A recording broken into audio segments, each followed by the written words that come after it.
Welcome বন্ধুরা, রাত্রির চ্যানেলে তোমাদের সবাইকে স্বাগতম। আবার তোমাদের সাথে হাজির হয়েছি একটা রেসিপি নিয়ে। আজকে তোমরা দেখতে পাচ্ছ, আজকে আমি নারকেল দিয়ে ছোলার ডাল বানিয়েছিলাম। সেই রেসিপি তোমাদের সাথে শেয়ার করছি। বন্ধুরা, যদি ভিডিওটা ভালো লাগে অবশ্যই চ্যানেলটাকে সাবস্ক্রাইব করে আমার পাশে থেকো।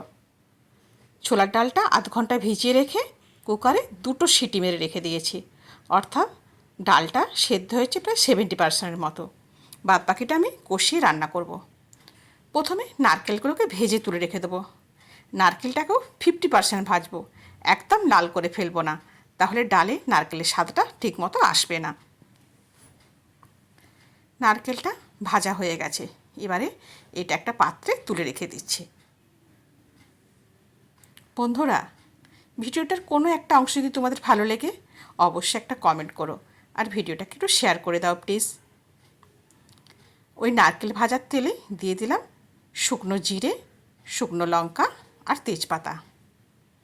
ফোড়নটাকে খুব ভালোভাবে ভেজে নিচ্ছি। ফোড়ন থেকে যে একটা মিষ্টি গন্ধ বেরিয়ে এলো, তখনই দিয়ে দিলাম গোটা গরম মশলা, 2টো এলাচ, 2টো লবঙ্গ আর 1 টুকরো দারচিনি। সমস্ত কিছু ভালোভাবে ভেজে আমি সেদ্ধ করে রাখা ডালটাকে দিয়ে দেবো। ছোলার ডালটা এমনভাবে সিটি মারতে হবে যাতে ছোলার ডালটা একদম গলে না যায়, আবার শক্তও না থাকে। এবারে দিয়ে দিলাম পরিমাণ মতো লবণ আর 2 চামচ চিনি।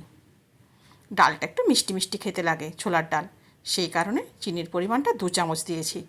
তোমরা মিষ্টিটা যে যার স্বাদ অনুযায়ী দেবে।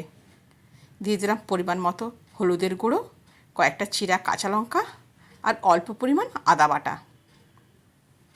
এবারে সমস্ত কিছুকে নাড়িয়ে চাড়িয়ে খুব ভালোভাবে ফুটিয়ে নেব।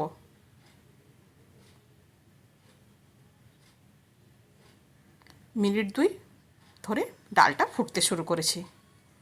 এবারে আমি দিয়ে দেবো ওই ভেজে রাখা নারকেলের টুকরোগুলোকে। এই নারকেল কুচি দিয়ে ছোলার ডাল বানালে খেতে বেশ ভালো লাগে। আর যেহেতু নিরামিষ রান্না, অবশ্যই তোমাকে দিতে হবে একটু গাওয়া ঘি, তবে এর স্বাদ আসবে পারফেক্ট। তুমি এই ছোলার ডালটা লুচি রুটি সবের সাথে খেতে পারো, দেখবে খুব ভালো লাগে। যারা নতুন রান্না করছো তারা কিন্তু এই রেসিপিটা অবশ্যই ফলো করো। রান্নাটা ভীষণই সহজ, খুব তাড়াতাড়ি হয়েও যায় বাড়ি থাকা সামান্য উপকরণ দিয়ে।